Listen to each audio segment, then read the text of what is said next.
You're listening to the Valley Current.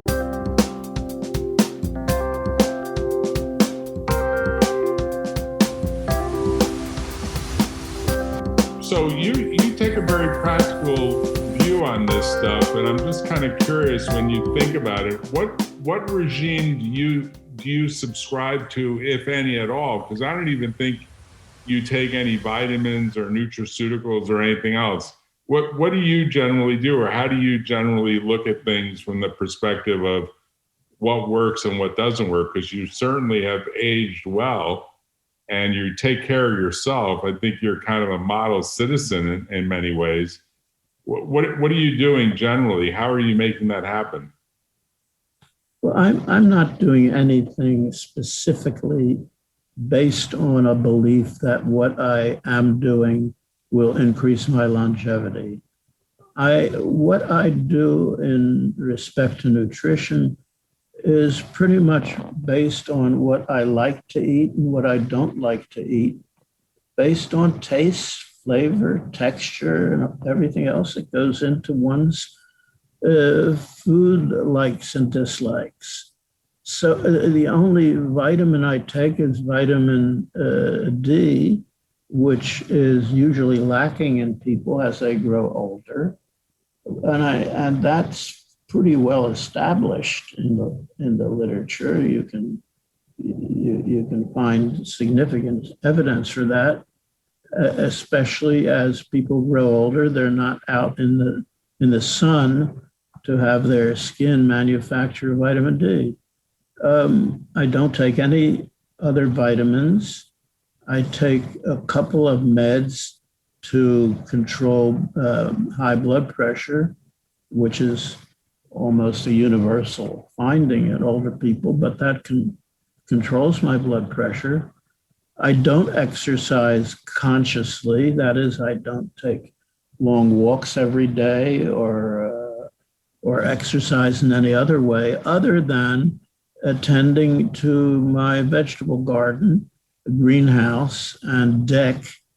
And the amount of exertion that requires is really minimal. The effect of exercise has nothing to do with aging. The effect of exercise, if there's any benefit, is on your cardiovascular system. So you strongly disagree with our good friend and colleague, Dr. Walter Bortz, who thinks exercise is the source of both health span and lifespan, even more than diet, even more than nutrition. It gives me no pleasure at all in reminding you of Dr. Bortz's present physical condition.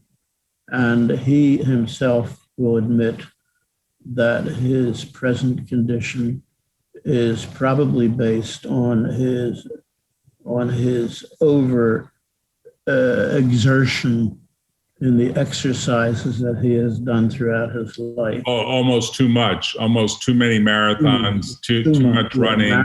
Marathons, etc.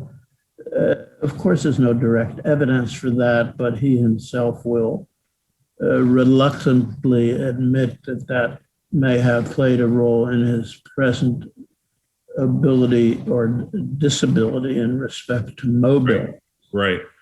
So do you take your own blood pressure and pay attention to your temperature and do any of the stuff that some fanatics do? Well, I don't consider myself a fanatic, but I do take my blood pressure often. Okay. And I find that it's highly labile. That is, sometimes it exceeds the normal range, and other times it's right on the mark of normal and even below 120 in the systolic range. Okay. I don't know what that means. So far, I've survived whatever that means. And I don't seem to have a chronic high blood pressure situation, which is fine. But I don't do anything consciously based on some alleged evidence that it will increase my longevity. I do nothing in that respect. I don't drink anything with alcohol in it, not because I believe that it's bad, but because I simply don't like the taste. Yeah. Very simple. Yeah. I don't deny that there might be benefit from an occasional glass of wine, but I just don't like the taste. Mm-hmm. I'd rather have a milkshake than a glass of wine. So that's simply a matter of taste. And my diet is varied. I do all my cooking of all of my meals, and it's a great variety. Right now, I have an enormous production of spinach and lettuce leaves and spring onions. And so I'm making a salad consisting of those elements every few days. And I have growing now cucumbers and tomatoes. I'll soon be eating those, and in various forms. I'll probably be making a half gallon of gazpacho soon as these tomatoes proliferate. So my lifestyle is based on what makes me happiest in respect to the foods that I eat, and I've just described what makes me happy. I do not stay away from red meat. I have a lamb chop or a steak every 10 days or 2 weeks, again, based on my willingness to spend the time to prepare it. I do eat some prepared foods for dinner. I don't voluntarily add salt to any dish, but I'm sure I get more than I need. In fact, I know that I do from some of the salt-containing prepared meals that I eat occasionally. So all of this stresses the point that I don't do anything that I believe affects my longevity. I think that the fact that my mother lived as long as she did is very significant. That doesn't mean that lightning is not going to strike me at any moment now in respect to a heart attack or a stroke. So I live now in dangerous times. My life expectancy for my age is about 1.5 or 2 years.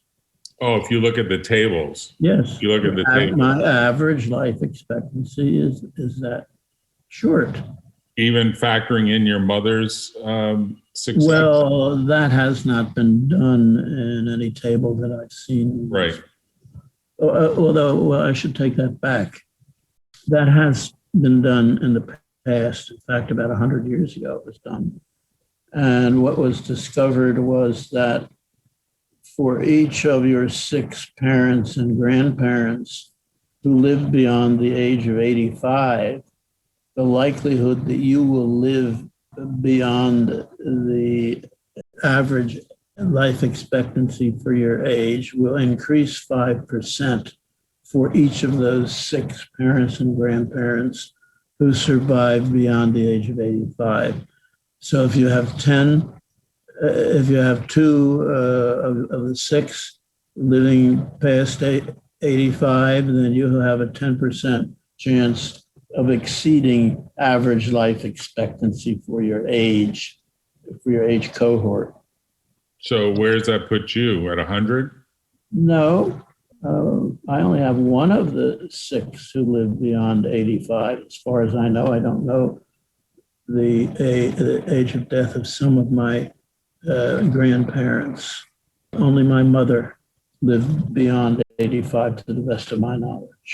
So I want to show you something before we wrap up, which is I've been playing around with some things that I would love you to comment on, which is I bought a ring that's called an Aura ring.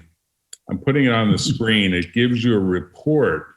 So it's a ring that's on my finger. It's got some electronics in it. You charge it like once a week, and it gives feedback to your phone, including your sleep score and including sort of some physiological data. So it's tracking in a very sensitive way. And I've actually matched it by wearing one of these Fitbit watches that also has this ability to track sleep data. And I've been comparing the data, and it seems to correlate pretty well with how I actually feel. Now, whether I'm being influenced by it to some degree. So for example, I had a poor night's sleep on Tuesday, so the score was low. If you look at the sleep score, I had a great night's sleep on Saturday night going into Sunday, which is this very high score of 85. And then it gave a little report about today's data about how do you feel, which was pretty interesting. So I wonder if that's the future to some degree, that we're going to see a lot more dynamic data, real-time data about how well people are sleeping, how well they're exercising. It also tracks your exercise, tracks your number of steps, tracks your blood pressure, tracks your, various other factors that can be tracked. It doesn't have everything that a hospital has, but it has a lot of tracking data. Do you think there's anything to this idea that as we start to track more carefully, we'll see people pay more attention to what they're doing or not doing? So I pay a lot of attention now to how many steps I'm getting and whether I'm standing up often enough and I'm doing things. So I try to get 2 or so hours of exercise in a day, moderate exercise, typically on a bicycle, typically swimming. So do you think there's anything to that? Or do you say to yourself, come on, that's like, that's the same thing as the Walter Bort's argument, Dr. Walter Bort's argument, which is, exercise is great. Well, exercise in moderation, but, where the line is between moderation and overexertion can sometimes be tricky. And maybe that's what these devices will eventually do to some degree. I don't know. But I haven't done this before, and I've been doing it for like the last couple of weeks. And I am learning a few things along the way, including that it's not a bad idea to start getting ready for bed a lot sooner, which means not eating, not drinking, not even taking water in, because that's going to affect whether you have to get up in the middle of the night. So I wonder if you think that's sort of crazy making on my part, or do you think to yourself, hey, if you enjoy being a data scientist, go to it. You can observe all the data about your body that you want to observe. If you learn something from it, so be it, right? Well, I don't think there's much doubt that there will be an increase in the kind of measurements that you describe being made by more and more people. The problem is how the individual interprets that data, if in fact there exists other data that will support what they're concluding, what you're concluding, and also whether the data that you're acquiring is being deposited somewhere so that it can all be kept together with tens of thousands or hundreds of thousands of other people who are doing the same thing. And from that data, some conclusions might be reached. It all depends on the accuracy of the data that's being collected, and in individual cases, how aware you become in understanding the changes that might be occurring in that data and what it means, and then how you adjust to those changes, whether the changes are serious or normal. All that has to be determined. So I wouldn't say that it's not useful. It, as I mentioned, depends on how accurate you are in interpreting it, and whether all that data is just ending up somewhere and not somewhere that's not useful, and not put together with data from tens of thousands or hundreds of thousands of other people who have access to the same kind of data, and whether the instrumentation is accurate. Right. Let's assume that the data's instrumentation is accurate and it's collected fairly and organized.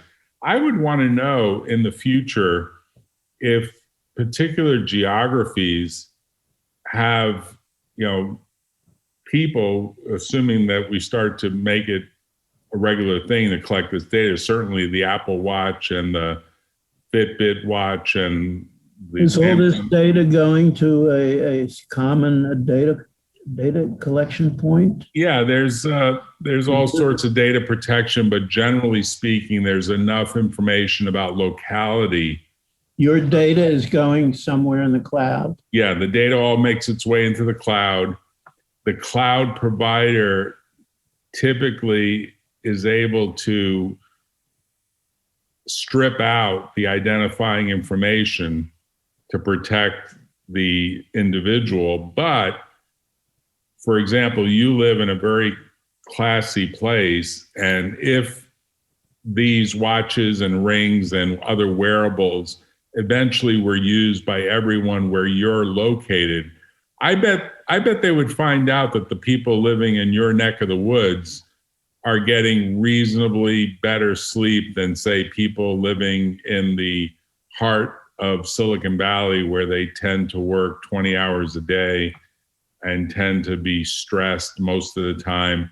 There's just a different sense for different communities and how well slept people are and how sort of decent their health is. I bet we're going to see some of this data start to brand different communities in different ways. Now, maybe you'd say that's an overstatement on my part, but I do think there are more healthy communities that tend to attract more healthy people over time.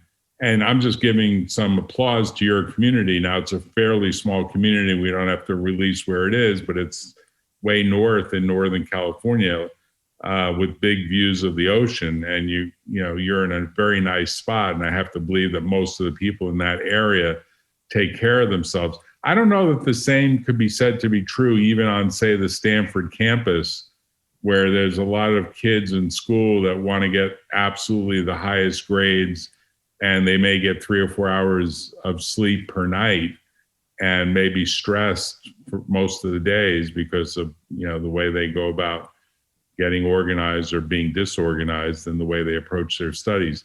But do you get the drift of what I'm saying? That this data becomes interesting even looking at the geography associated with the pool of people that are living in different areas and maybe enjoying life and living healthy and living long lives, what you might call the blue zones, which if I were these wearable manufacturers, I would try to give free versions of all this stuff to those people to try to get the sense of how are they sleeping different, how are they exercising different, and so on, right? Well, we already have significant data on situations similar to what you're describing. It has been known for decades that those people who have higher incomes have better health situations than those people with lower incomes. We also have strong evidence that people in certain religious communities, like Seventh-day Adventists, Mormons, have lived healthier lives than their compatriots in other age-matched situations. So this might mean that that the groups I mentioned have better access to health care and better knowledge of how to take care of themselves, rather than any fundamental difference in their biology or their longevity determinants. So what you're describing is certainly a possibility based on what we know with the past evidence that I just described. It's not something new. Right, but you could say it gets supercharged. This idea of health literacy gets supercharged if you really start paying close attention to some of these metrics, because it brings to life this sense of you're like your own medical doctor, like you're in charge of your body, just the way you're in charge of your diet and you're in charge of your exercise and you're in charge of your mind and what you choose to study and what papers you choose to write and so on. And so in many ways, I do think the wearable manufacturers haven't yet hit the selling point of making people feel like they have greater self-determination by paying attention to their own data, because obviously we're spewing data out all the time.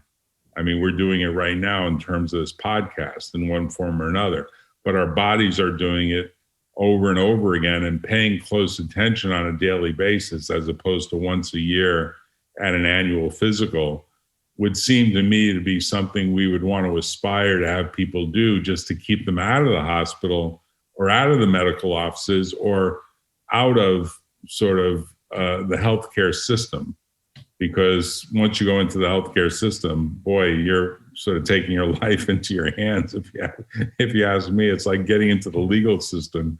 You know, the three places my grandmother used to say you don't want to be is in a hospital, in a courtroom, or at a police station. She said, stay away from those three things and you'll be fine. You know, like stay away from the medical industry, stay away from the legal industry, and stay away from the police, because believe me, they could cause more harm than good. And I think that she was right, although the Italian saying was much more quippy than the way I'm saying it in English. She had a plaque on her wall that had I'll try to find it at some point, because I'm sure it must exist in a lot of Italian households. Like a good year is one with no medical intervention, no legal intervention, and no police intervention. You know, like basically you're in control of your own life. So thank you for coming on. This has been quite informative. I might end up doing this hyperbaric oxygen treatment just to give you some amusement, as well as do the vitamin drip just to see what it's like. And in fact, report back to you and give you a sense for whether it's aiding or not aiding my mission to return to what I looked like when I was first starting law school some 45 years ago.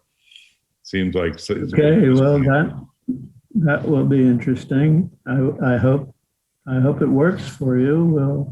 We'll find out. Right. Well, I showed you the photograph that I have. Unfortunately, I don't think I have it at hand, or I would show it to you again. But I think you know that I aspire to go back to the way I looked when I was just a kid. And let me see if I can. Do you remember it? Do you remember it? Yeah. It's sort of like you want to believe that there's some way you can stop the aging process, and you have convinced me that there is no good way, and I should just accept what it is. But as I watch, the aging of America as it plays out, I think to myself, well, maybe there's a way to slow it down. Maybe there's actually a way to do this. So let me show you the picture, because I think I've found it here. And I'm sure you're going to say, come on, that's a boring picture. You keep showing it over and over again. But it was or is what I have aspired towards, although it's not a really great shot, actually. Hold on, I'll put it on the screen. This is that picture that's now grainy because it's a picture of a picture, right? Of what I look like with all that hair and the big smile and the big tan look. That was the beginning of the first year of law school, and it was right after I established my first checking account in California back in 1970. I want to say 1975, something like that, 1975. So it goes back, 40 something years, but it was a happy moment getting that picture done. thought you'd enjoy it. We could end it on that note. Thanks, Len. Thank you, Dr. Leonard Hayflick, for coming on the podcast. And thank you, Zach. We'll look forward to talking again. Take care of yourself. You look great. Whatever you're doing, keep it up. Okay, I will. Thank you. See you later. Bye-bye. Tune in next time on The Valley Current.